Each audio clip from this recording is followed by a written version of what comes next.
Hey guys, welcome back to my YouTube channel. Today I'm going to show you how I make this amazing minced pie filling. It's so moist and so tasty.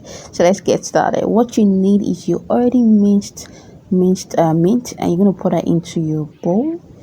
If you already have spice, you can just use that, but if you don't, you can use mine. You're just going to add 1 cube of maggi into your minced meat, and you're going to mix properly with your spatula or with your bare hands. Make sure it's clean.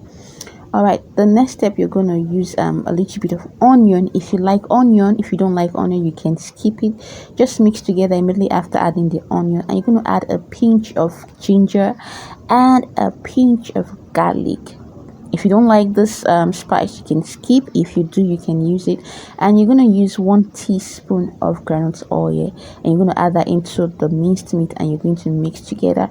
If you want to use more spice, you want to use acid on it, you can use whatever you want, but this is just the simple form for my minced pie. So my other secret, which I'm going to show you now, is you're going to soak your carrot in water. And then you're going to soak your potato in water till you want to use them to make your minced filling. And that is it for